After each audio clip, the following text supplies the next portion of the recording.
हनुमान जी द्वारा पुत्र प्राप्ति का वरदान देने की चमत्कारी कहानी। ऋषिगा में केशवदत्त ब्राह्मण अपनी पत्नी अंजलि के साथ रहता था।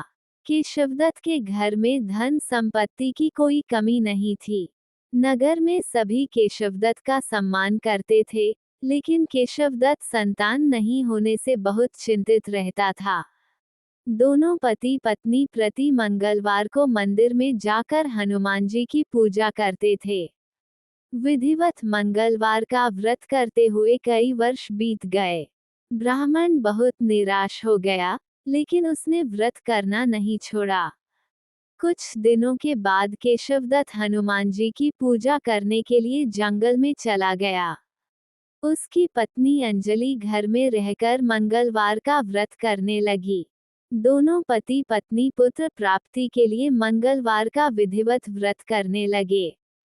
कुछ दिनों बाद अंजलि ने अगले मंगलवार को व्रत किया, लेकिन किसी कारणवश उस दिन अंजलि हनुमान जी को भोग नहीं लगा सकी और उस दिन वह सूर्यास्त के बाद भूखी ही सो गई। अगले मंगलवार को हनुमान जी को भोग लगाए बिना उसने भोजन नहीं करने का प्रण कर लिया। 6 दिन तक अंजलि भूखी प्यासी रही।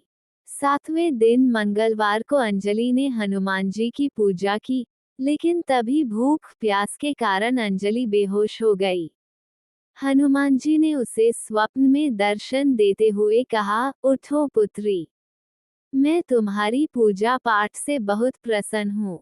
तुम्हें सुंदर और सुयोग्य पुत्र होने का वर देता हूँ।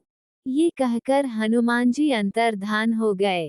तत्काल अंजलि ने उठकर हनुमान जी को भोग लगाया और स्वयं भोजन किया। हनुमान जी की अनुकंपा से अंजलि ने एक सुंदर शिशु को जन्म दिया। मंगलवार को जन्म लेने के कारण उस बच्चे का नाम मंगल प्रसाद रखा गया। कुछ दिनों बाद अंजलि का पति केशवदत्त भी घर लौट आया।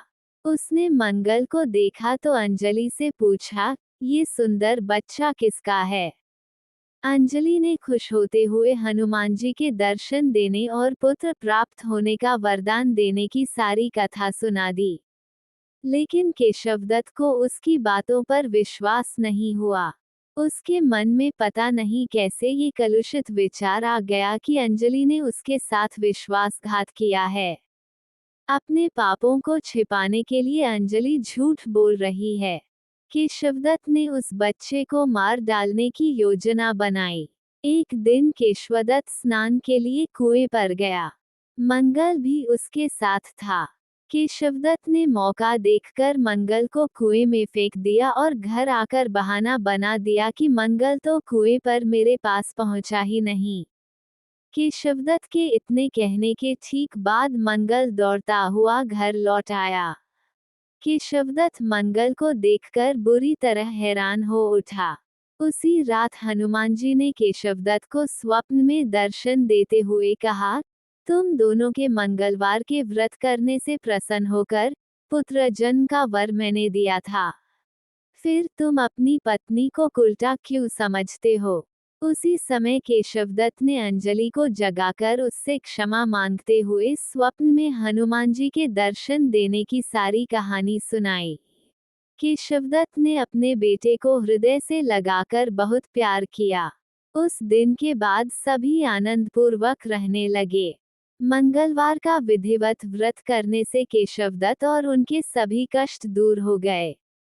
इस तरह जो स्त्री पुरुष विधिवत मंगलवार का व्रत करके व्रत कथा सुनते हैं, हनुमान जी उनके सभी कष्ट दूर करके घर में धन संपत्ति का भंडार भर देते हैं। शरीर के सभी रक्त विकार के रोग भी नष्ट हो जाते हैं।